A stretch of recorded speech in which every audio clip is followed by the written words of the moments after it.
Bismillahirrahmanirrahim. Assalamualaikum warahmatullahi wabarakatuh. Apa kabar Bunda? Semoga Allah selalu memberikan kesehatan dan rezeki yang berlimpah. Pada kesempatan kali ini, Hanum akan meneruskan sebuah kisah yang berjudul Tak Tersentuh. Buat para pendengar setia arah cerita yang belum nonton video sebelumnya, silahkan buka linknya di deskripsi ya.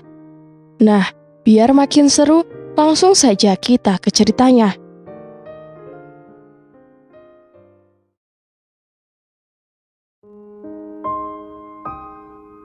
Faisal pulang membawa sebuket bunga mawar yang indah. Hari ini adalah tanggal ulang tahun Airi. Hatinya merasa berbunga-bunga. Ia pulang lebih cepat dari biasanya. Bella sedang bercengkrama dengan Ririn. Faisal tak menegur mereka. Namun lelaki itu memilih ke kamar Airi. Hati istri mudanya itu berubah panas. Ia mengepalkan tangannya geram. Faisal mengetuk pintu kamar Airi. "Selamat ulang tahun bidadariku," ucapnya, merentengkan kedua tangan. Airi terkejut dengan kejutan manis dari suaminya, membalas pelukan lelaki itu yang telah menoreh luka. Senyum manis melengkung di bibirnya. Malam ini Faisal mengajaknya makan malam. Ia berdandan dengan elegan dan cantik. Airi terlihat seperti seorang putri. Faisal mengetuk pintu kamar Airi. Pintu terbuka lebar. Mata Faisal tak lepas dari tubuh istrinya. "Cantik, kamu memang istri yang sempurna." Bella membuka pintu kamarnya. Pakaian dress yang seksi dan menggoda melekat di tubuhnya. Ririn dan Bella merengek untuk ikut dengan mereka. Awalnya Faisal tak setuju, namun Airi yang mengizinkan mereka dengan syarat tidak melakukan keributan atau mengusir mereka secara paksa. "Abang," panggil Bella dengan manja. Siapapun yang mendengar suaranya akan tergoda. Faisal tak memperdulikan panggilan Bella. Saat ini yang berada di pikirannya adalah Airi, gadis hijab berwarna merah muda dengan gamis bunga-bunga. Airi tersenyum ke arah Bella yang bergeming. Bella turun dari tangga dengan kesal. Selama keputusan Faisal, lelaki itu memilih tidur di kamar lain sendirian. Makan malam di restoran mewah dan suasana yang romantis. Bella dan Ririn duduk di meja yang berbeda. Faisal selalu menggenggam jemari istrinya. Bella memotong potong daging dengan kasar. "Bel, sabar sayang, kamu jangan emosi," ucap Ririn. Faisal menutup mata Airi ketika di dalam mobil menuju rumah. Bella dan Mama duduk di belakang. Mereka hanya diam, tak ada sepatah kata pun. Lelaki itu pun menuntun Airi berjalan. Bella dan Airi mengernyitkan dahi. Mereka saling pandang. Perlahan membuka kain yang menutup matanya. Airi terkejut melihat mobil berwarna merah berada di garasi rumah. Bella dan Ririn membuka mulutnya terkejut. "Abang," panggil Bella. Mereka sedang berpelukan dengan Faisal mencium kening istrinya. "Memang dia bisa mengendari mobil?" tanya Bella sewot. Dirinya tak terima, suaminya membelikan mobil yang harganya 1,5 miliar. Bella pernah meminta dibelikan mobil, tapi Faisal tak mau membelikannya. Airi mengambil kunci mobil tersebut dan masuk ke dalam dengan tenang. Faisal bersedekap dada melihat istrinya mengendarai mobil dengan santai. Mereka tak tahu Airi dapat menjalankannya. Papa mertua yang memaksa Airi untuk belajar. "Kamu terus menjadi wanita modern, belajarnya mengendarai mobil," ucapnya kala itu. Gadis itu juga sudah mengikuti tes berkendara dan memiliki surat izin mengemudi. Ia dinyatakan lulus. Bella dan Ririn tak berkedip. Matanya mengikuti laju mobil seperti penonton. Airi memutar mobilnya dengan lancar dan memasukkan kembali mobil tersebut ke dalam garasi rumah tanpa lecet sedikit pun. Dengan elegan, Airi turun dari mobil barunya. Faisal terpana melihat sikap istri pertama. Ia merasa jatuh cinta pada gadis itu. Airi sekarang berbeda dengan yang dulu. Airi mulai merawat wajah dan tubuhnya. Ia ingin menikmati hidup sebelum semuanya berakhir. Faisal semakin terbuai oleh paras wajah cantik Airi. Ia tidak lemah dan cengeng seperti dulu. "Mulai hari ini jangan panggil aku Airi kalau aku tidak bisa melakukan semuanya," ucapnya kepada mereka yang berdiri di depan. Airi menggandeng lengan Faisal dengan mesra. Tatapan mereka saling beradu. Ririn dan Bella hanya memandangnya sinis. "Dasar udik, sombong," maki Bella. Mereka sudah berada dalam rumah. "Awas kamu." Bella menendang mobil baru milik Airi. "Ah, sakit mah," ringisnya, memegang jari kakinya. "Kamu benda mati dilawan," kelakar mertuanya. Ririn tak bisa berkata apa-apa. Saat ini hatinya kagum dengan penampilan Airi. "Mengapa ia bisa cantik dan pintar begitu ya?" ucapnya dalam hati. Di dalam kamar Airi dan Faisal sedang bermesraan. Ia menyadarkan kepalanya di bahu suaminya. Mereka bercerita dan tertawa hingga tawa mereka terdengar di kamar Bella. Bella geram, ia bangkit dari duduknya dan mengetuk pintu dengan kencang. Airi menoleh ke arah Faisal. Itu pasti Bella, cepat kamu temui dia, ucap Airi tanpa cemburu.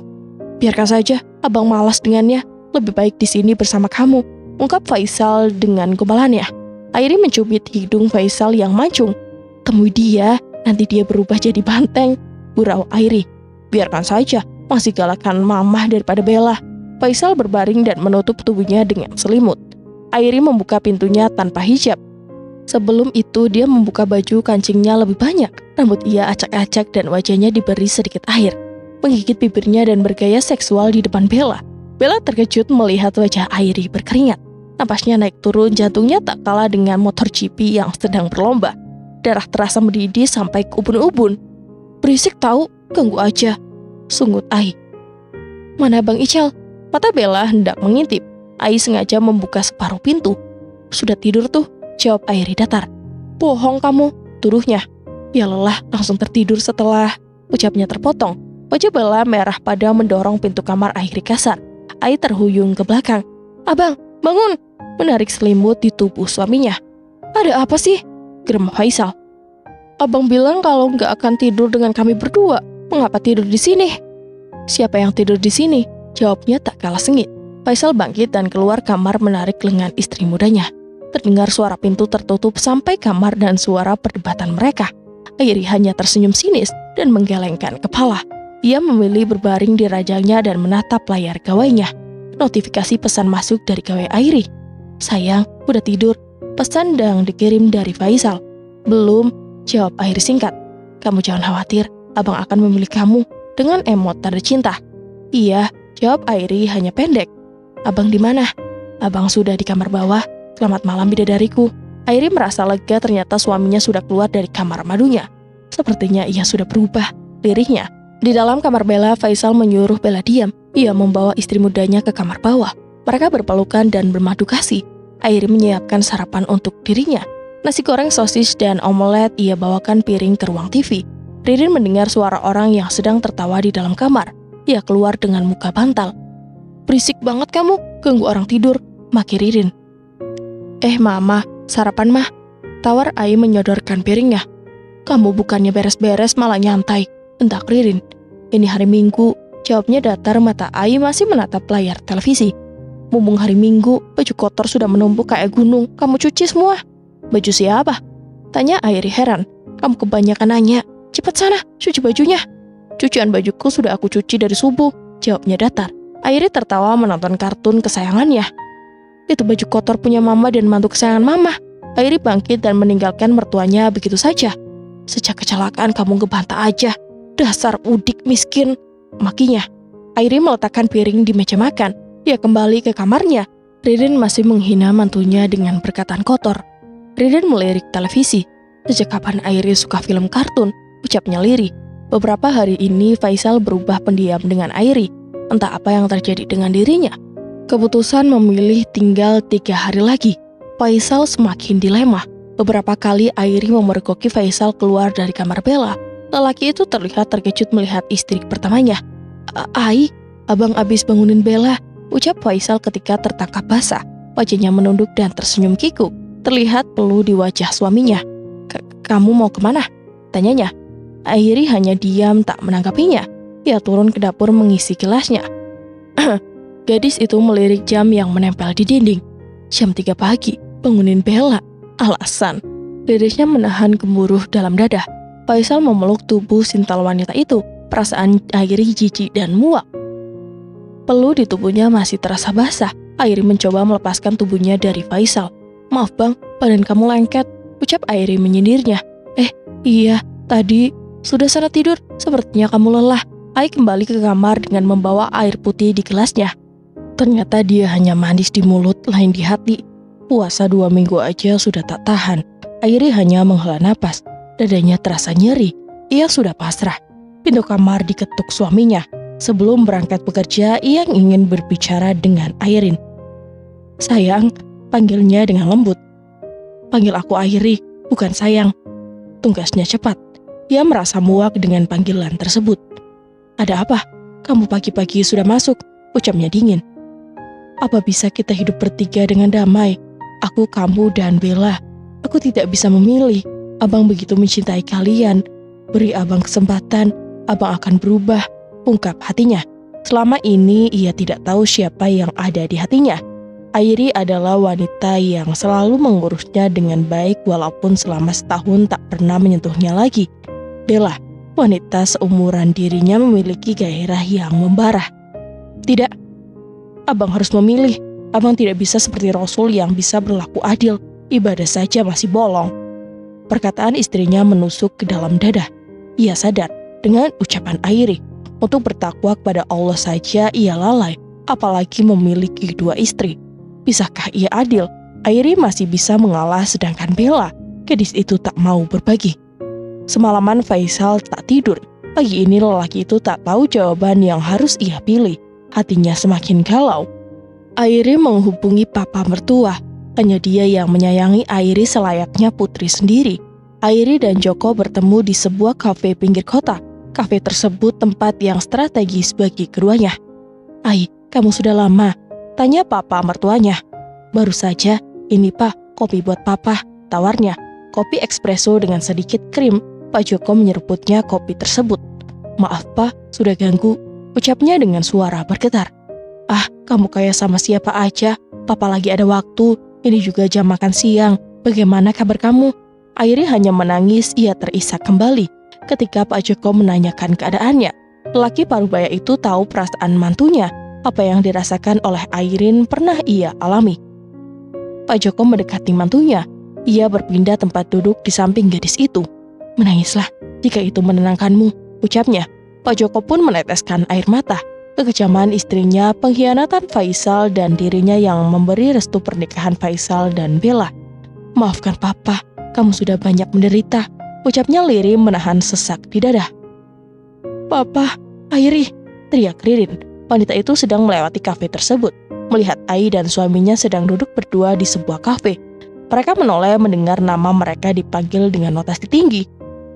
Joko berdiri melihat Ririn dengan wajah yang memerah.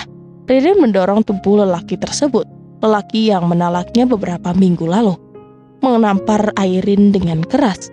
"Dasar kamu jalang, pertua kamu digoda juga," teriaknya. Semua orang melihat pertengkaran tersebut. Ririn menarik hijab menantunya seolah-olah ia seorang pelakor. Sebuah tangan kekar menarik tubuh Ririn, menjauhkan wanita tersebut darinya. "Lepaskan, jangan sentuh saya," teriaknya. Ririn hendak memaki lelaki yang menarik tubuhnya. Ia terdiam ketika melihat wajah pemuda itu. Pak Joko merasa malu melihat sikap Ririn yang tak berakhlak. Perkataan dan sikapnya harus diruqyah. Tidak punya sisi kebaikan, yang ada hanya memaki dan menghina. "Dasar kamu pelakor, rumah tangga orang, mertua kamu garap juga," teriak Ririn tanpa peduli sekitar kafe. "Cukup, jaga mulutmu. Kamu jangan membuat fitnah, Mah. Airi bukan pelakor. Kami hanya berbicara, tidak melakukan zina." Ririn kesal dan cemburu. Ia tak terima dengan kejadian ini. Segera pergi, angkat kaki, dan mengadukan semuanya pada anaknya. "Lihat saja kamu akan menyesal," ancam Ririn. "Maaf Pak Putra, sikap istri saya yang kurang ajar. Permohonan maaf Pak Joko." "Tidak apa-apa Pak Joko, saya maklumin kok." "Airi, apa kamu baik-baik saja?" "Iya, terima kasih Pak." Airi hanya menundukkan kepala. Putra berpamitan kepada mereka untuk kembali ke kantor. Pak Joko mengantar Airi sampai rumah. Airi tampak diam, tak ada suara yang terucap. Langkah kaki Airi bergetar. Ia ragu untuk masuk ke rumah tersebut. Mobil Faisal sudah ada di Bekasi. Airi meninggalkan mobilnya di kafe. "Dari mana kamu?" Pekik Faisal di depan pintu. Ai menarik napas panjang, bersikap biasa saja. "Dari kafe, tumben sudah pulang Mas?" tanyanya basa-basi. Namun suaminya tak menjawab pertanyaannya. Wajah terlihat marah. Faisal menarik lengan Airi kasar. "Jangan ditarik Bang, aku bisa berjalan sendiri," tolaknya tak mau kalah. Mama mertua menatap Airi sinis. Ia duduk di ruang tamu bersama mantu kesayangannya. "Usir dia dan ceraikan dia. Istri suka serong dan pemohong besar." Ucapan Ririn membuat Faisal semakin marah. Rahang lelaki itu mengeras, matanya memerah. "Sudah punya suami bertemu di kafe? Apa yang dia lakukan bikin malu keluarga kita. Wanita murahan," sungutnya. Bella menghampiri kakak padunya. berani sekali kamu menyakiti suamiku. Seharusnya kamu bahagia bisa menikah dengan Bang Ical. Ia masih mau mengurus dan membiayai hidupmu. Makinya tak mau kalah. Wanita tak suci, pembohong. Ririn semakin memanasi anaknya. Hatinya tidak suka dengan Airi. Airi bergeming. Selama menikah ia tak pernah merasakan kebahagiaan, hanya ada hinaan dan sakit hati. Luka di wajahnya masih terasa perih. Kini hatinya teriris kembali. Bella geram melihat sikap diam dan tenang Airi. Bukan ini yang ia inginkan. Melayangkan tamparan ke wajah kakak madunya walaupun umur Airi lebih muda. Lagi-lagi, Airi diam dan tak menjawab atau membalas perbuatan Bella. Bella melayangkan kembali tangannya ke arah pipi Airi. Suaranya menggema di dalam rumah. Tangan Bella merasakan panas. Airi masih diam tak berkutik. Kamu harus tahu Ical, istrimu ini bergandengan tangan dan berbicara mesra dengan CEO perusahaan papamu bekerja. Sekarang kamu usir wanita itu. Tunjuk mama ke arah Ai. Faisal, usir dia, biar dia jadi gembel. Dada Faisal terasa naik turun. Padahal ia akan memilih Airi. Namun hatinya kini terluka mendengar Airi bermesraan dengan lelaki lain yang lebih tampan dan mapan. Apa yang kamu tunggu Ical? Lakukan. Apa mama harus menyeret tubuhnya? Bang, kamu harus tegas jadi suami, timbal Bella. Faisal berdiri memandang Airi yang mematung. Pipinya terlihat memerah di kulit putihnya. Faisal mendekati Airi. Hari ini saya jatuhkan talak 3 kepadamu Airi Nulandari binti Adam. Ucap Faisal dengan tegas. Hatinya terasa perih dan sakit. Rasa cemburu itu membutakannya. Terima kasih bang, sudah membebaskanku dari belenggu ini. Terima kasih untuk kalian yang telah menuduhku berselingkuh. Ucap Airi dengan suara lantang. Ia menahan air mata yang hampir jatuh. Setiap wanita pasti merasakan sedih ketika mendengar kata talak yang terucap dari bibir suaminya. Bawa barang-barangmu, jangan pernah datang ke sini lagi, usir Bella. Ia senang akhirnya memiliki Faisal. Perusahaan besar, rumah dan aset milik Faisal akan menjadi milik darinya. Airi masuk ke kamarnya, menarik koper yang sudah ia siapkan seminggu yang lalu, mengambil sisa-sisa barang miliknya. Tatapannya menelusuri ruang kamar yang menemaninya selama 1 tahun lebih. Airi berdiri di depan mereka. Aku ingin bicara dengan kalian. Gadis itu melempar berkas ke atas meja. Faisal membuka isi berkas tersebut. Ia mengernyitkan dahi. Apa ini? Maksudnya apa? Ini tagihan listrik tiap bulan, tagihan PAM, tagihan kartu kredit mama, dan utang bank yang harus kamu bayar. Kartu kredit 8 juta sebulan, dan utang bank dengan menggadai rumah dan perusahaan kamu. Mereka terlihat terkejut sedangkan Ririn tampak gusar. Faisal lupa kalau papa mempercayai Airi untuk mengatur utang-utang tersebut dan papa hanya mempercayainya, bukan mama ataupun dirinya. Setiap bulan mengirim uang ke rekening Airi untuk menutupi semuanya. Sekarang papa sudah mentalak mama. Airi sudah pergi. Jumlah utang dan tagihan sangat banyak, hampir mencapai 20 juta rupiah setiap bulan. Uang di tabungannya sudah ia belikan mobil Airi seharga 400 juta rupiah dan 100 juta ia transfer ke rekening Airi. Sisa uangnya hanya 50 juta. Tubuh Faisal melemas dan Ririn mama Faisal terdiam. Selama ini ia hobi shopping dan menghamburkan uang. Airi, tinggalkan tabungan dan ATM, ucap mama. Airi tahu mama meminta ATM yang diberikan anaknya. Ia menyodorkan kartu tersebut. Buku tabungan, ucap Ririn. Ia ingin Airi menderita di luar sana. Kunci mobil, perhiasan, dan STNK, ucap Bella menimpali. Itu milikku, hadiah untukku. Kado yang sudah diberi tidak bisa engkau ambil, tegasnya. Airi keluar rumah membawa kopernya. Faisal menoleh lalu mengejar Airi. Airi, tunggu, teriaknya. Aku ingin memeluk tubuh mantan istrinya itu. Namun, ia ragu. Airi, maafkan abang, kembalilah. Rayunya dengan mata yang berkaca-kaca. Maaf, aku tidak bisa. Talakmu sudah terucap. Lupakan aku mas, cinta istrimu, semoga kamu bahagia. Airi tersenyum dan mengucapkan salam. Faisal ingin mengejarnya, tapi semuanya terlambat. Lelaki itu membanting semua barang pecah belah seperti orang kesetanan. Ririn dan Bella hanya diam, tak berani bergerak. Faisal menyesal telah mengeluarkan kata talak 3. Airi memilih berjalan kaki, entah ia akan kemana. Saat ini ingin menenangkan jiwa dan raga. Air mata menetes di pipinya, memilih duduk di halte dengan pandangan kosong. Aku tak boleh lemah, aku harus bangkit mencari rumah kontrakan. Airi bertanya kepada para tukang ojek sekitar situ. Namun, kontrakan kosong tidak ada. Sebuah mobil berhenti di depan tubuhnya. Ketika Airi sedang duduk di pinggir jalan, seseorang keluar dari mobil tersebut. Sarasiana, dirinya dalam hati, lalu ia tersadar dari lamunannya. Airi, apa yang kamu lakukan di sini? Tanya Pak Rio yang tak sengaja melewati daerah tersebut. Pak Rio, ucapnya terpotong. Ayo, saya antar pulang. Pak Rio membukakan pintu mobil. Airi tampak ragu. Jangan takut, saya tak menggigit. Kelakanya, Airi tersenyum mendengar ucapan lelaki parubaya itu. Koper Airi dimasukkan ke bagasi mobilnya. Kita pulang ke rumah suamimu, tanya Pak Rio. Airi menggelengkan kepala. Lalu, aku sudah tidak lagi tinggal di sana. Aku akan mengambil mobil di kafe kopi Tiam, ungkap Airi. Ini sudah malam, larang Pak Rio. Airi terdiam. Ia terlalu lama melamun sampai tak kenal waktu. Bagaimana kalau kamu ke rumah saya sampai dapat kontrakan? Airi menganggukkan kepala. Airi terpesona dengan kemewahan rumah Pak Rio. Rumah yang indah dan asri. Silahkan masuk. Airi melepaskan sendalnya ketika menginjak lantai yang terlihat berkilau. Pak Rio memanggil asistennya, menyuruh mereka mengantarkan Airi ke kamar tamu. Kamar yang terletak di lantai atas. Airi terpesona melihat dekorasi kamar tersebut. Bu, orang-orang yang tinggal di sini kemana? Airi mengajak bicara asisten tersebut. Ada, mereka sudah pada tidur non. Saya permisi dulu, silahkan bersihkan diri dan istirahat, ucap pelayan itu. Tubuh Airi terasa segar. Ia juga telah melakukan sholat isya. Suara ketukan membunyikan lamunan Airi. Non, ini makan malamnya, silahkan dimakan, saya permisi. Nasi putih ayam bakar, sayur tumis kacang panjang, sambal, kerupuk, dan buah melon yang sudah dikupas berada di atas nampan.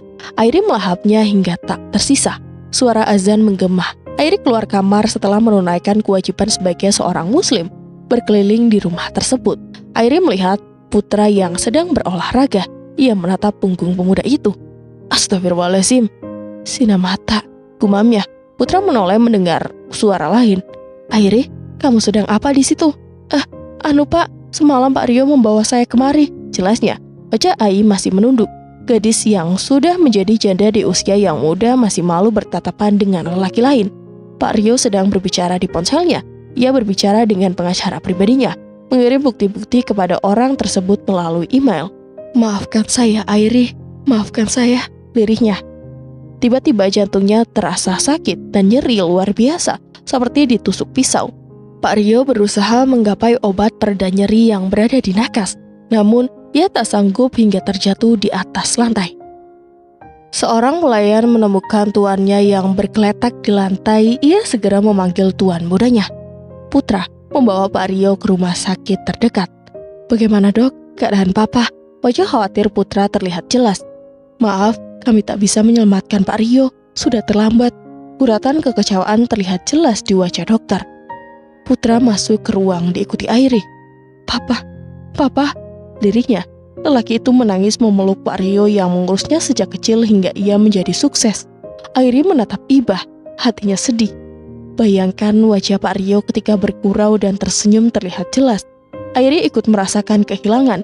Ia pun meneteskan air mata, ingin menenangkan Putra, tapi ia tak berhak. Hanya doa yang ia panjatkan untuk Pak Rio. Banyak sekali tetangga, pejabat, artis, dan pengusaha-pengusaha yang bekerja sama dengan perusahaan milik Pak Rio. Hampir setengah rumah beliau penuh. Putra memeluk bingkai foto dengan berjalan lunglai. Matanya terlihat sembab. Airi hanya menatap dari kejauhan. Tempat pemakaman tak jauh dari kediaman mereka. Airi melihat mantan suaminya dan Bella menghadiri pemakaman tersebut. Gadis itu bersembunyi dan berusaha menutup wajahnya. Pak Joko tak hadir karena mertuanya berada di luar kota untuk beberapa hari. Setelah pemakaman selesai, mereka membubarkan diri setelah mengucapkan bela sungkawa. Entah mengapa, Airi merasa sedih sekali, padahal ia baru sehari bersama Pak Rio. Kebaikan beliau tak pernah terlupakan. Airi kembali ke rumah hendak mengambil kopernya. Ia berencana mengambil mobil yang dititipkan di parkiran kafe. Non, mau kemana? Tanya salah satu pelayan yang terlihat paling tua. Sekitar berumur 50 tahun lebih. Ia adalah kepala pelayan, Bu Nina. Melihat Airi turun tangga membawa koper. Saya mau pergi, Bu. Terima kasih sudah memberikan saya tumpangan. "Non, jangan pergi. Kata tuan besar Non Airi nggak punya tempat tinggal," ungkap wanita itu. "Saya mau mencari kontrakan saja. Saya pamit Bu, sampaikan salam saya dengan Pak Putra. Saya tidak bisa menemuinya, mungkin beliau masih syok," ucap Airi. Bu Nina menganggukkan kepala. "Jangan Non, lebih baik tinggal dulu sebentar di sini," ucap Bu Nina mencegah Airi pergi. "Maaf Bu, aku tidak bisa lama-lama. Saya mohon Non, temani ibu beberapa hari lagi," permohonan dengan suara bergetar. Airi menatapnya heran, mengapa Bu Nina terlihat cemas dan khawatir. "Non, tamu tuan besar banyak banget. Kami kewalahan mengurusnya. Rumah sebesar ini membutuhkan tenaga. Apalagi rumah ini sedang berduka. Tinggallah di sini sementara. Tuan Putra pasti mengizinkannya. Bagaimana?" Wajahnya penuh harap. Airi menatap Iba. "Baiklah, aku mau ambil mobil di kafe," ungkap Airi. "Biarkan kopernya saya bawa Non." Bu Nina mengambil koper kecilnya dan memanggil pelayan lain. Airi pergi dengan ojek online. Ia membuka pintu mobil. Sebuah tangan menarik bahunya kasar. Airi meringis. "Dasar kamu penipu!" Mantan mertua Airi berteriak dan memakinya. "Mama!" pekik Airi. Ia terkejut bertemu wanita itu. "Hei, jangan panggil saya Mama. Saya tidak sudi mendengar panggilan itu di telinga saya. Kamu telah membohongi saya. ATM yang kamu kasih tidak ada isinya. Kamu nipu saya," teriaknya. "Saya tidak menipu, memang uangnya sudah tidak ada." "Alah, kamu bohong. Berikan kunci mobil itu." "Jangan, ini mobil aku," ungkapnya memegang kunci dengan erat ke belakang tubuhnya. Ririn berusaha merebut kunci itu. "Ai, mohon jangan ambil mobil ini. Ini mobil hadiah dari Mas Faisal." "Kamu gak pantas bawa mobil. Rumah saja tidak punya," makinya. Semua orang melihat kegaduhan tersebut. "Berikan." Kunci motor sudah beralih tangan. Ririn tersenyum kemenangan. "Mana STNK-nya?" Ririn memaksa Ai menyerahkan mobilnya. Di dalam mobil, ucapnya lirih. Ririn mengecek keberadaan surat tersebut. Ia tersenyum puas dan mengunci kembali pintu mobil. "Cup, jangan nangis gadis. Tampangmu tak pantas punya mobil apalagi tinggal di rumah konglomerat," hina Ririn. Airi hanya menundukkan kepala dan meremas jarinya. Ririn pergi meninggalkan Airi yang bergeming. Ia mengangkat kepalanya dan mencari keberadaan mantan mertua. "Untuk STNK nggak dibawa," ucapnya terkekeh. Mengambil kunci mobil yang lain dan membawanya ke rumah Pak Rio. Airi membantu Bu Nina di dapur menyiapkan sarapan. Putra masih tak terlihat batang hidungnya. Sejak kemarin, lelaki itu tak keluar kamar. Airi bawakan nampan ini ke Tuan Putra. Kamarnya di atas, pintu nomor 3. Perintah Bu Nina. Airi membawakan nampan berisi sarapan pagi sepiring sandwich ayam, apel dan kopi hitam bersama gula dan krim yang disediakan terpisah. Dengan hati-hati gadis itu membawa nampan dan mengetuk pintu. Suara Putra terdengar memerintah untuk masuk. Perlahan mendorong kenop pintu. Putra hanya menutup setengah tubuhnya dengan handuk. Jantung Airi berdegup kencang, darahnya berdesir dan suhu tangan berubah dingin. Lelaki itu sedang mengeringkan rambutnya dengan handuk kecil. Ia tak tahu Airi yang mengantarnya. "Taruh saja di meja," perintah Putra. "Baik Pak," ucap Airi menelan ludahnya. Punggung Putra terlihat jelas, tubuh yang bagus dan tinggi badan yang pas. Lelaki itu menoleh mendengar panggilan Pak. Biasanya para pelayan memanggilnya Tuan. "Airi, kamu?" Putra langsung menutup tubuhnya. Ia tak biasanya tubuhnya dilihat orang asing kecuali Bu Nina yang sejak kecil merawatnya. Airi terkejut mendengar teriakan Putra. "Maaf Pak, Tuan." Gadis itu meletakkan nampan di meja dan keluar kamar. "Astagfirullahaladzim, bagus bener badannya," jeblosnya. "Siapa yang bagus?" tanya Putra yang tiba-tiba membuka pintu. Itu Pak Put," ucapnya terpotong melihat kepala Putra muncul di pintu. Ia hendak berlari karena terkejut, namun tersandung kakinya dan hampir terjatuh. Putra menangkap tubuh Airi. Pandangan mereka bertemu. Tangan Airi menyentuh dada Putra tanpa sehelai pun. Ia menelan ludahnya. Begitu juga Putra. Tak pernah sedekat ini dengan wanita. Lelaki itu terpesona dengan kesederhanaan Airi. Gadis manis namun malang nasibnya menimpanya. Suara deheman membuat mereka sadar. "Tuan Putra, maaf mengganggu, air putihnya ketinggalan," ucap salah satu pelayan rumah. Wajah pelayan itu memerah melihat adegan seperti pemain Hollywood yang ia tonton. "Iya, letakkan di sana," ucapnya canggung. Ia melirik Airi yang pipinya memerah. Airi turun ke lantai bawah dan kembali ke dapur, meneguk segelas air putih sekaligus. "Kamu kenapa?"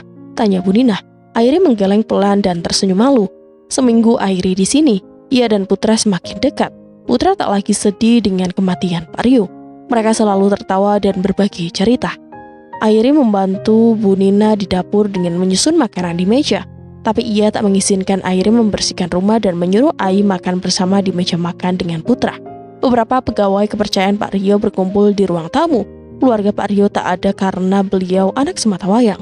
Putra keluar dari kamarnya. Wajahnya sudah terlihat segar. Namun ia belum aktif di kantor. Pak Rio adalah sosok ayah yang baik dan ramah. Tawa Pak Rio masih terngiang di pikirannya. Mama Putra, Susi, juga hadir di malam ini. Ia memeluk anaknya dan menciumnya. Wanita itu memilih pergi dan bercerai dengan Rio karena di hati Rio tidak ada cinta untuknya. Semua pelayan rumah dan pegawai kepercayaan Rio sudah hadir semua sebagai saksi. Seorang pengacara sebagai kuasa hukum Mahendra dan asisten sibuk mengeluarkan kertas dokumen. Ia meletakkan semua dokumen di atas meja tamu. Baiklah, jika sudah berkumpul saya akan bacakan surat wasiat keluarga Mahendra. Bagaimana? Ucap lelaki parubaya tersebut. Semua menganggukkan kepala tanda setuju. Airi berdiri di samping Bu Nina. Tatapannya datar tak mengerti. Silahkan Pak, teruskan, ucap Susi. Baiklah, yang bertanda tangan di bawah ini Abdul Mahendra, pemilik rumah di Jalan Pondok Indah, 2 resort di Bandung, 5 perusahaan di bidang travel, lokomotif, ekspor, impor, dan pengaturan lainnya. Warisan tersebut akan diberikan kepada Sarah Shana atau keturunannya, yaitu ucap lelaki parubaya tersebut. Matanya memperhatikan wajah mereka dengan sesama. Melihat Airi dengan hijab biru muda, ia tersenyum. Bagaikan pinang dibelah 2, sangat mirip ibunya.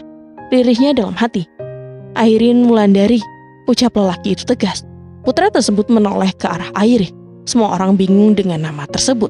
Salah satu kepercayaan Pak Rio bertanya dengannya. Maaf Pak, Airin itu siapa? Bu Nina menggandeng Airi. Gadis itu bingung. Ia tak mendengar ucapan pengacara karena melamun. Ini Non Airi. Ini anak Nona Sarah Shana yang telah hilang 23 tahun yang lalu. Apa? Maksud ibu apa? Saya tak mengerti. Tanya Airi terkejut dengan ucapannya. Bagaimana bisa Bu? Apa yang terjadi? Mengapa harus Airi? Tanya Putra yang tiba-tiba berdiri. Saya yakin ada salah orang, ucap Putra kepada pengacara. Ibu Airi adalah Bu Sia. Ia pemilik panti, jelas Putra. Pengacara dan asistennya mengeluarkan berkas bukti-bukti hasil DNA dan foto-foto lainnya ketika Airi kecil. Airi terkejut dari mana mereka mendapatkan semua bukti tersebut. Ia menutup mulutnya dengan kedua tangannya. Putra menatap tajam Airi. Ia menghela napas dan meninggalkan ruang tamu dengan kekecewaan. Airi mengejar Putra dan memanggilnya. Pak Putra, tunggu. Airi menyentuh lengan lelaki itu. Jangan panggil saya Pak. Selamat, semuanya menjadi milikmu. Selamat datang ke Bali, ucap Putra dengan suara bergetar. Ia keluar rumah menaiki mobil dan pergi entah kemana. Saat ini hatinya hancur berkeping-keping. Semua orang mengucapkan selamat kepada Airi. Gadis itu hanya diam. Tubuhnya masih syok. Bu Nina mendampingi Airi. Susi menghampiri Airi. Selamat kamu kembali pulang. Setelah 23 tahun Rio merasa bersalah kepadamu dan ibumu. Berbahagialah, ucap Susi. Ia memeluk tubuh Airi dan mencium pipi kanan kiri. Wanita itu pamit pulang. Airi masih bergeming. Dia bingung dengan apa yang terjadi. Bu, apa ini nyata atau hanya mimpi? Ini nyata. Semua ini milik Non Airi. Anda yang berhak memilikinya. Airi memeluk tubuh wanita itu dan menangis. Ceritakan padaku, Bu, apa yang telah terjadi dengan orang tuaku. Bu Nina membawa Airi ke kamar dan meminta pelayan membuat cappuccino untuk menyegarkan pikiran. Airi menyeraput cappuccino tersebut dengan pelan. Aroma kopi membuat dirinya rileks. Bu Nina mulai menceritakan semuanya. Flashback. Abdul Mahendra dan istrinya mengharapkan seorang anak. 6 tahun menikah namun belum dikaruniai seorang anak. Ia mengadopsi seorang anak laki-laki berusia 8 tahun yaitu Rio. 5 tahun kemudian, lahirlah Sarah Shana, ibu Airi. Mereka berdua saling sayang menyayangi. Sarah Shana begitu manja dengan Rio. Namun, Rio memiliki perasaan yang salah terhadapnya. Ketika mereka beranjak besar, Sarah Shana tumbuh menjadi gadis yang sangat cantik. Cinta Rio semakin kuat kepada gadis itu. Setiap menjelang malam, Rio masuk memberikan kecupan selamat tidur kepada adiknya. Bagi gadis itu, ciuman tersebut hanya pengantar tidur. Semua lelaki yang mendekati Sarah Shana akan disingkirkan oleh Rio. Gadis itu jatuh cinta dengan lelaki kampung yang tinggal di perumahan kumuh. Saat itu Rio sedang kuliah di luar negeri. Cinta itu semakin kuat. Lelaki itu melamar Sarah Shana. Namun sang papa tak menyetujuinya. Mereka bukan dari kalangan yang sederajat. Sarasyana harus meneruskan perusahaan miliknya. Papanya hendak mengirim Sarasyana ke luar negeri menyusul Rio. Gadis itu kabur bersama kekasihnya. Dengan bekal uang yang tidak banyak, mereka hidup bersama dan menikah siri. Saat itu, Sarasyana baru saja lulus sekolah menengah atas. Sarasyana hidup bahagia walaupun kehidupannya jauh dari kata mewah. 2 bulan menikah, gadis itu hamil. Mereka sangat bahagia. Amir, suami Sarasyana, sangat sayang kepadanya, memperhatikan segala keperluan istrinya. Rio mendapatkan kabar kalau gadis pujaannya sudah menikah. Hatinya hancur berkeping-keping. Ia tak bisa pulang ke Indonesia karena padatnya jadwal kuliah.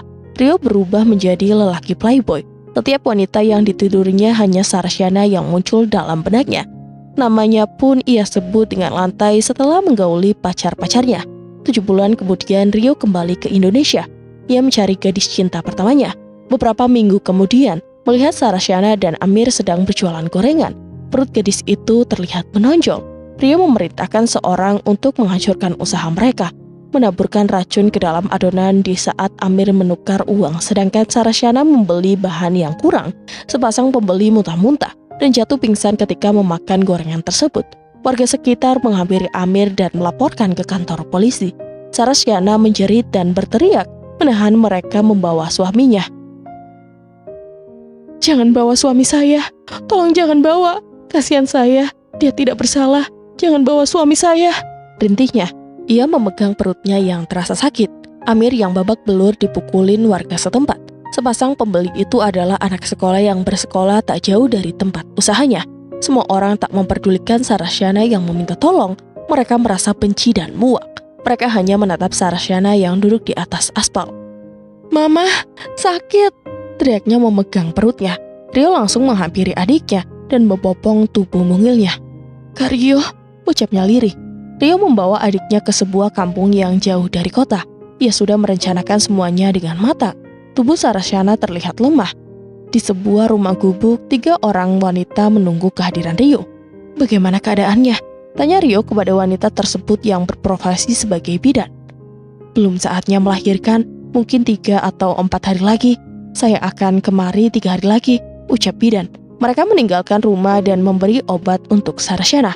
Selama bersama gadis itu, Rio sangat bahagia, tidak ada orang yang mengganggu mereka, walaupun Sarasyana hanya diam dan melamun. Hujan badai menghantam desa.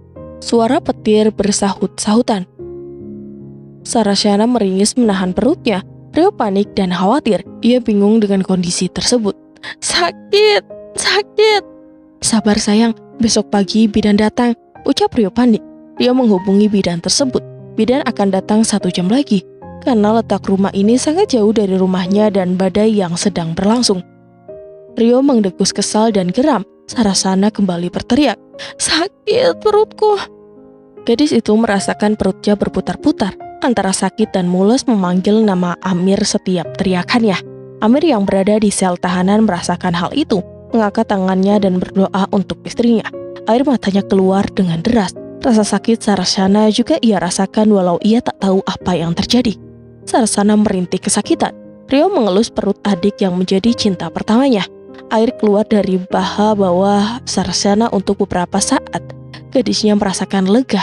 Namun, rasa mules yang luar biasa ia rasakan terasa lagi, bagaikan orang yang hendak buang air besar. Rio melebarkan paha adiknya dan melepaskan dalamannya. Ia pernah melihat seseorang perempuan melahirkan. Sebelumnya menengok ke arah perempuan yang berdiri dekat pintu. "Tarik napas dan hembuskan. Tarik lagi," ucap Rio. Sarasyana mengikuti instruksi kakaknya. Butuh waktu yang lama. Beberapa saat kemudian, suara tangisan bayi perempuan terdengar. Rio mengangkat tubuh bayi itu. Pintu rumah terbuka, sang bidan langsung menanganinya. Tubuh Rio penuh darah dan cairan. Ia tersenyum bahagia melihat bayi adiknya. "Aku akan anggap dirimu sebagai anakku. Panggil aku papa," ucapnya. "Aku akan memberimu nama Airin Wulandari." Bidan menemui Rio dan menggendong bayi di tangannya. "Maaf pak, bayinya sehat, tapi ibunya tak tertolong." Bagaikan dihantam batu bertonton, Rio berlari ke arah adiknya. "Sarasyana, bangun, jangan tinggalkan kakak. Sarasyana, aku mencintaimu," teriaknya.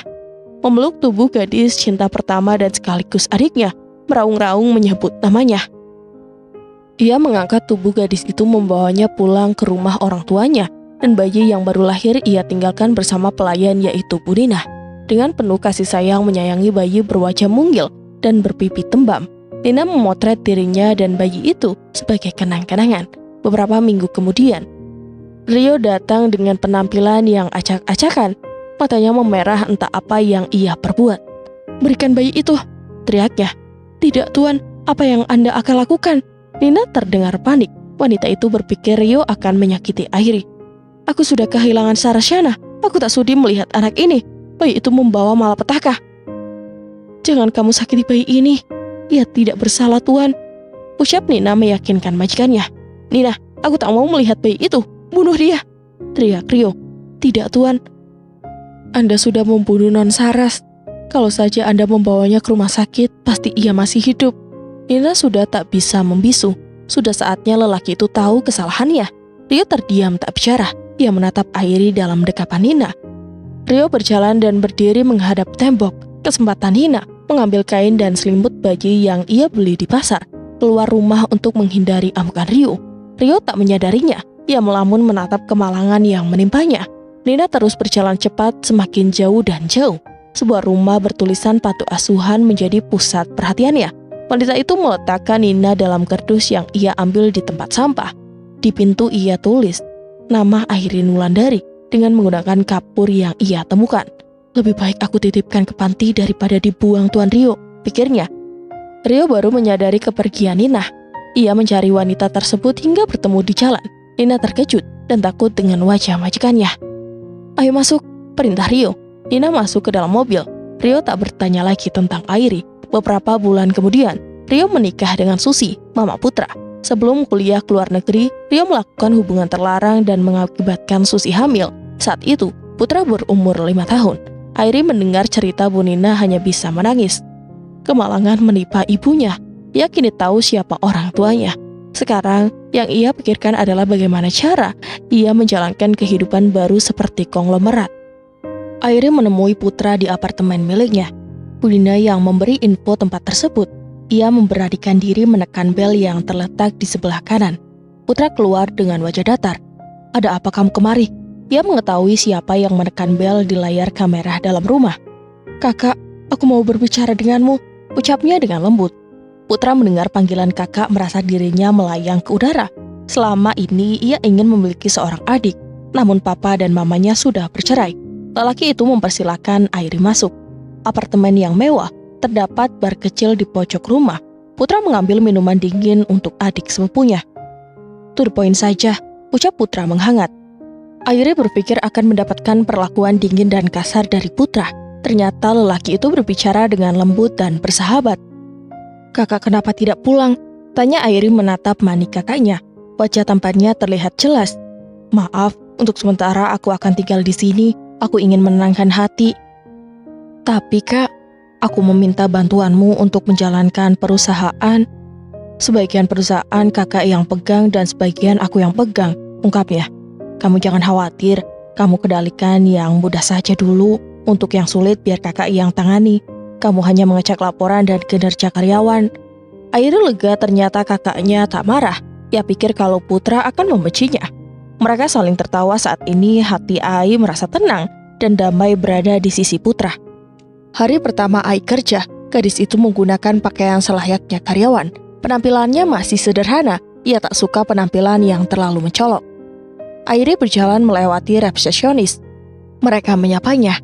Ai berdiri di depan lift menunggu lift terbuka.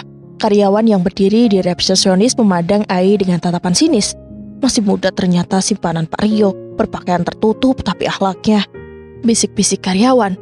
"Iya benar, bagaimana nasib kita? Katanya ia hanya lulusan SMA, kerja saja belum pernah," ucap karyawan lain. "Lebih baik Pak Putra yang jadi CEO daripada wanita itu," balas karyawan yang satu. Airi mendengar ucapan mereka. Putra sedang menerima panggilan. Airi hanya menundukkan kepala dan meremas jarinya. "Hei, adikku yang cantik, kenapa wajahmu murung?" goda Putra. Wajah Airi terlihat sedih. "Ayo semangat, kamu pasti bisa." "Kakak, apa tidak kamu saja yang menjadi CEO?" ucap Airi ketika di dalam lift. "Semua ini milikmu, kamu jangan takut," ucap Putra, membuat Airi bersemangat. Mereka memasuki ruang rapat, jantung Ai berdegup. Putra mempersilahkan Ai duduk di sebelah kanan. Selamat pagi semuanya, semoga kalian selalu diberikan kesehatan dan rezeki yang berlimpah. Hari ini hari yang cerah dan berbahagia bagi kita semua. Saya berharap kalian juga berbahagia seperti apa yang saya rasakan. Saya akan memperkenalkan CEO kita yang baru di perusahaan ini, Airi Wulandari. Putra mempersilahkan Ai untuk berdiri dan memperkenalkan diri. Airi dengan suara bergetar memperkenalkan dirinya. Tegakkan kepalamu, bisik Putra di telinganya. Oke, saya akan perjelas. Airi akan menggantikan saya di perusahaan ini. Ia akan memantau perkembangan kalian.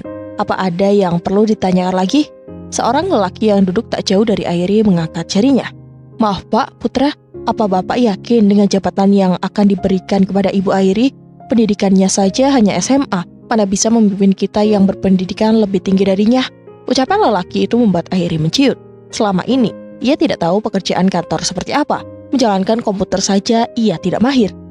Pak Putra, lebih baik cari CEO yang lain di antara pejabat tinggi perusahaan. Kami juga memiliki beberapa saham di perusahaan ini. Kami tak mau usaha kami hancur hanya karena pemimpin yang tidak becus dan tidak jelas asal-usulnya. Walaupun ia adalah pewaris, tapi kita berhak memilih pemimpin kita. Betul sekali Pak, banyak yang lain yang mampu dan mapan kinerjanya, balas lelaki berjas biru. Bapak harus memikirkan nasib kita. Kalau ia salah bertindak, lebih baik kami semua mundur di perusahaan ini. Masih banyak perusahaan elit yang menerima kami. Semua orang yang hadir di ruang rapat tersebut menyetujui ucapan teman-temannya. Kalau Pak Putra mundur, lebih baik cari yang lebih baik dari Bapak. Seharusnya bicarakan dengan kita para pejabat perusahaan. Bu Airi hanya pewaris, bukan berarti ia memimpin perusahaan ini. Betul tidak teman-teman? Tanya salah satu laki-laki yang duduk paling pojok. Bu Airi, dapatkah Anda berbicara bahasa Inggris dan menggunakan komputer dengan mahir? Tanya seseorang perempuan yang berambut pirang. Tidak bisa, jawab Airi. Tubuhnya terasa bergetar. Mereka menolak Airi sebagai CEO. Coba Bapak lihat penampilannya, seperti karyawan biasa, bisik seseorang menatap Airi sinis. Sudah, kalian diam. Airi adalah pewaris perusahaan ini dan ia adalah pemilik perusahaan Mahendra. Kalian belum lihat kinerjanya, tapi sudah memaki dirinya. Sebelum kalian sukses seperti sekarang, berkat siapa? Geram Putra. Semua orang memandang rendah adiknya. Kalian ingat tidak? Kalian hanya rakyat biasa yang dibantu keluarga Mahendra sampai sesukses ini. Mana ucapan terima kasih kalian kepada kami?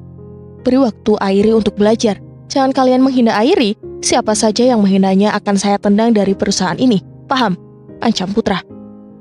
Airi menatap Manik Putra yang terlihat berwibawa dan tegas. Tak salah Pak Rio memilihnya menjadi pemimpin perusahaan. Mereka membubarkan diri dengan menggerutu.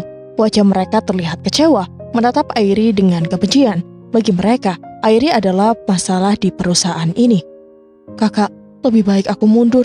Aku tak bisa meneruskan perusahaan ini. Kakak saja yang memimpin, ucap Airi dengan nada rendah. Hatinya ragu dengan ilmu yang dimiliki. Akankah ia dapat menjalankan semua ini? Kamu tidak boleh putus asa. Berusahalah belajar dan terus belajar. Jangan pernah merendahkan diri. Kamu adalah penerus Mahendra. Tegakkan kepalamu. Jangan menundukkan kepalamu. Tantang dunia, raih impian mereka yang sudah pergi mendahului kita. Ucapan Putra membuat jiwa Airi bersemangat.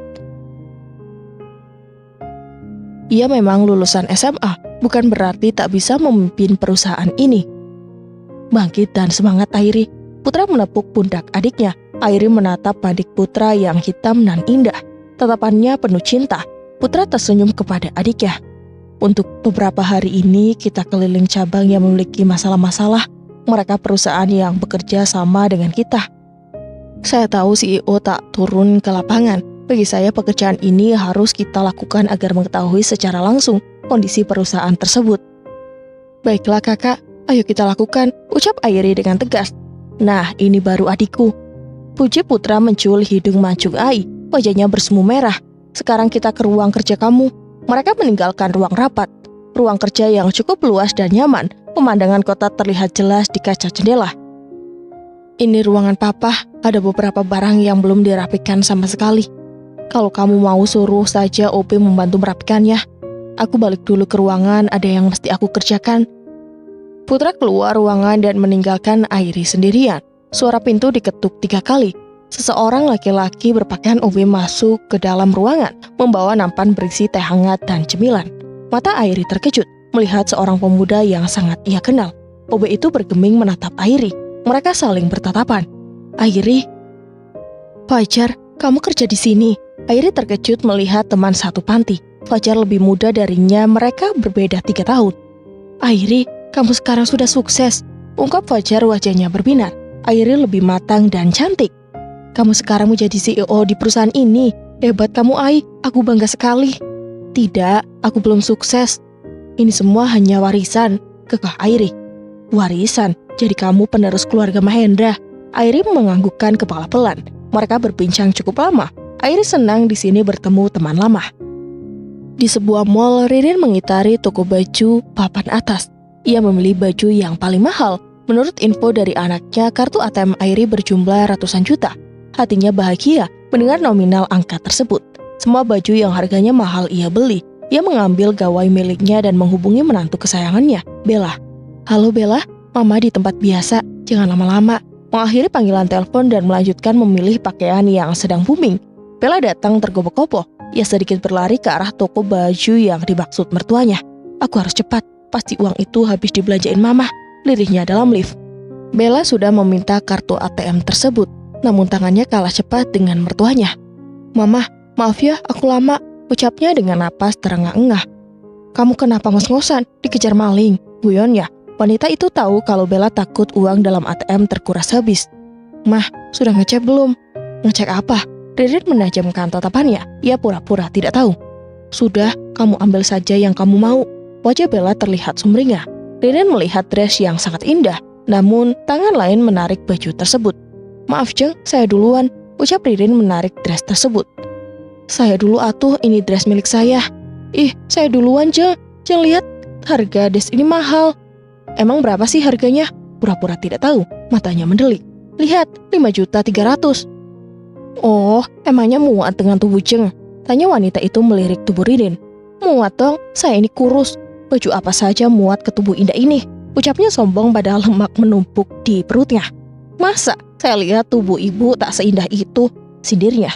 Sini, saya mau coba. Menarik dress tersebut dengan paksa. Ririn mencoba dress tersebut dalam ruangan yang sudah disediakan. Kok sempit, padahal aku merasa diet. Menatap tubuhnya yang semakin melebar, ia terus memaksa baju itu agar muat di tubuhnya. Suara robekan di bagian ketiak membuat Ririn terkejut. Ririn keluar dengan santai, seolah-olah tidak terjadi apa-apa. Saya mau yang ini. Muat bu, tanya si pembeli lain dengan wajah mengejek. Muat dong, jawab Ririn judes. Bella dan Ririn menunggu kasir menghitung jumlah belanjaan mereka. Total 32.500.000. Ririn memberikan kartu ATM milik Airi. Maaf bu, saldo tidak mencukupi, ungkap pegawai kasir tersebut. Masa mbak, coba gesek lagi. Maaf bu, tidak bisa. Bella, bagaimana ini? Lirihnya pelan. Bella kan bilang cek dulu saldo. Apa ada kartu lain? Kasir itu mengecek kembali pakaian yang tergeletak di meja kasir. Seorang karyawan lain berbisik ke arahnya. Tidak jadi, nanti saya balik lagi, ungkap Bella. Mohon maaf bu, tolong Anda bayar dress ini, ucap penjaga kasir sopan. Kan saya bilang barusan gak jadi, bentak Bella. Ririn hanya diam dan gelisah. Ibu harus ganti rugi atas kerusakan baju ini. Apanya yang rusak? Sewot Bella tak terima. Pegawai lain memperlihatkan kerusakan tersebut. Bella melirik mertuanya. Mama, bayar nih. Bella menyodorkan dress berwarna merah. Mama gak punya uang, tolong bayarin, bisiknya melirik orang sekitar mereka. Berapa harga dress ini? Ucap Bella dengan nada kesal. Karyawan memberitahukan harga dress tersebut. Ia terkejut dan meminta diskon. Pihak toko tak bisa karena dress tersebut barang baru. Mau tak mau, Bella membayar dengan menggunakan uangnya.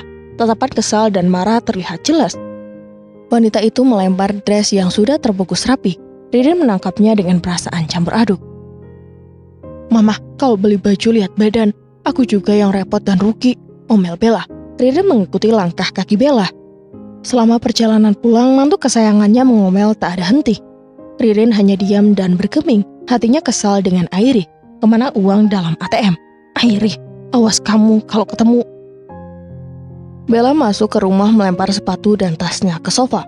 Uang 5 juta sangat berarti untuknya. Pagi tadi Bella merayu Faisal. Sekarang uang tersebut habis dalam hitungan jam. Mama, Pokoknya harus gantiin uang aku. Uang itu milik aku. Besok mama minta dengan Mas Ical. Baju robek begini harga 5 juta. Sungutnya kesal. Ririn hanya diam, bagaikan pembantu yang dicaci maki majikan. Buatkan aku makan, aku lapar. Bella meninggalkan mertuanya yang bergeming. Ririn menatap punggung menantunya. Ia mulai bertempur di dapur, menyiapkan makan malam sekaligus. Faisal sudah pulang ke rumah. Wajahnya terlihat pucat. Ia melahap masakan Ririn tanpa bergairah. Mama masak apa sih? Rasanya gak enak, aneh. Bisa masak gak sih? Cecar Bella. Sayur ini enak kok, rasanya pas. Ucap Ririn memuji masakannya. Ia tahu masakannya terasa aneh. Faisal hanya termenung melihat kursi yang kosong di depannya. Biasanya Airi akan mengambilkan makanan dengan tangannya, memasak masakan yang spesial dan lezat. Hatinya rindu dengan senyum manis di bibir Airi. Airi, aku kangen. Bang, masakan mama gak enak. Kita makan di luar aja, rayu Bella. Faisal menoleh ke arah Bella. Kamu saja yang pergi, aku capek. Bang, sudah lama kita gak makan di luar, bujuk Bella. Suaranya ia buat manja karena ia tahu Faisal menyukai sifat manjanya. Pesan saja via ojol. Faisal memasukkan makanan ke dalam mulutnya. Rasanya asin, manis, asam, dan pahit menjadi satu. Ia tetap menelan makanan itu. Bang, aku tak punya uang, ungkapnya dengan manja. Wajah Faisal berubah merah, matanya membesar dan berkata, uang tadi pagi sudah habis. Ia menahan amarah dalam dada. Uang tersebut adalah uang terakhir miliknya. Perusahaan dalam masalah besar. Tidak ada pemasukan yang ada pengeluaran yang membengkak. Faisal harus membayar gaji karyawan-karyawannya. Habis bang, mama membeli dress, ucapnya jujur. Apa? Dress seharga 5 juta? Teriaknya terkejut. Uang terakhir miliknya sudah habis dalam hitungan sehari. Kalian tak pernah mikir, uang segitu sangat banyak. Seharusnya kalian hemat.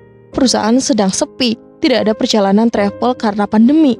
Kalian gak mikir apa? Bang, ini semua salah mama. Ia membuat kerusakan tersebut. Ini semua gara-gara Airi juga. Ia membohongi kamu, kartu ATM itu kosong. Ucapan Bella membuat Faisal semakin marah. Airi kamu salahkan, jangan menyalahkan orang lain, bentaknya. Bang, kenapa membela gadis sok suci itu sih? Sungut Bella, nadanya berguncang hebat. Suaminya membela mantan kakak madunya. Sudahlah, aku capek, jangan ganggu abang. Faisal menaiki tangga dan masuk ke kamar Airi. Sejak Airi pergi, ia lebih nyaman berbaring di ranjang tersebut. Terkadang air matanya menetes karena rindu. Faisal berusaha mencari Airi. Cinta itu masih ada. Airi, kamu di mana? Bella menatap tajam ke arah mertuanya. Ia benci dan muak melihat wajah wanita tersebut. Puas mah, Bang Ical, anak mama membentak aku. Ini semua salah mama. Aku tak akan pernah memaafkan mama. Ucapan Bella menghantam hati Ririn. Daripada mama jadi benalu di rumah tanggaku, lebih baik kerja saja. Ririn menatap mantunya dengan tatapan sedih. Mantunya melempar sendok hingga menimbulkan bunyi. Bella masuk ke kamar dengan membanting pintu. Tubuh Ririn melemah. Ia bagaikan benalu. Kalau bukan karena Ririn, Bella tak akan bisa menikah dengan Faisal. Mantu kesayangannya kini berubah membenci dirinya. Apakah ini karma untuknya? Setiap hari Ririn mengerjakan semua pekerjaan rumah. Mantunya hanya duduk sambil memainkan gawainya. Bagaikan babu di rumah anak sendiri, Faisal jarang di rumah. Ia berangkat pagi pulang malam. Tubuh Ririn terasa remuk semua. Bella jarang membantu. Wanita itu duduk di tangga. Bella melihat mertuanya. Mama ngapain di situ? Bella menghampiri Ririn dengan tangan yang memegang cemilan berlogo singkong di bungkusnya. Mama capek, bantuin mama bilas baju ya, ucapnya. Gak mau, nanti kuku cantikku jadi jelek. Aku ini wanita yang hanya menikmati hasil. Urusan kayak begitu cuma kerjaan pembantu. Jadi, kamu anggap mama pembantu? Suara Ririn tak kalah sengit. Mama, jangan marah. Maksud Bella kerjaan pembantu kayak begitu. Bel, bantuin mama melakukan pekerjaan rumah. Pucuk Ririn menatap mantu pilihannya. Capek. Bella masuk ke kamar tak memperdulikan panggilan mertuanya. Dasar, mantu tak punya akhlak. Mertua sendiri disuruh beberes rumah. Sungutnya kesal. Faisal pulang ke rumah dengan rasa lelah dan suntuk. Masalah terjadi di perusahaannya. Banyak perjalanan yang dibatalkan oleh para pengunjung. Mereka memilih tempat lain untuk melakukan perjalanan wisata mereka. Utang semakin menumpuk. Ia duduk di sofa tanpa ada yang menyambut. Ingin meminum kopi susu, namun tubuhnya terlalu letih. Faisal masuk ke kamar dan membersihkan diri tanpa menatap ranjang. Faisal membuka lemari dan memakai kaos oblong polos. Dia menatap ranjang kosong. Tak ada Bella yang berbaring di sana. Merogoh kantung celana mengambil gawainya. menghubungi istrinya namun tak ada jawaban dari istrinya. Ia melempar gawai dan menutup matanya hingga pagi menjelang. Faisal bangkit dikala azan berkumandang. Ia membersihkan diri dan menunaikan kewajibannya. Pintu kamar terbuka. Tampak Bella yang berpenampilan kusut langsung berbaring di atas tempat tidur. Faisal menoleh ke arah istrinya. "Dari mana kamu?" tanyanya dengan suara tinggi. "Main," balasnya datar, matanya terpejam. "Jam segini baru pulang?" "Aku ngantuk bang, mau tidur." Bella memeluk guling. "Bangun, Bella bangun," teriaknya menggema dalam kamar. "Abang, berisik sekali," bantahnya. Ia kembali tidur. Faisal menarik kaki istrinya. Entah mengapa, sejak Airi pergi ia merasa tak bahagia. Hidupnya tak teratur. "Abang, sakit," pekiknya. Airi tak pernah membantah atau membantah dirinya. "Bangun, bersihkan dirimu dan sholat subuh," ucap Faisal menahan emosi. Ia ingin Bella menjalankan perintah agamanya yaitu sholat. "Abang aja, aku ingin tidur," ucapnya manja. Faisal mengambil air di nakas dan membuka botol tersebut. Menyeramkan ke wajah istrinya dan meninggalkan Bella dengan segala cacian dan makian. Faisal membuat kopi untuk dirinya dan memakan roti tanpa selai dengan mencelupkan roti tersebut. Hari Minggu adalah hari istirahat Faisal. Ia hanya menghabiskan waktunya di depan televisi.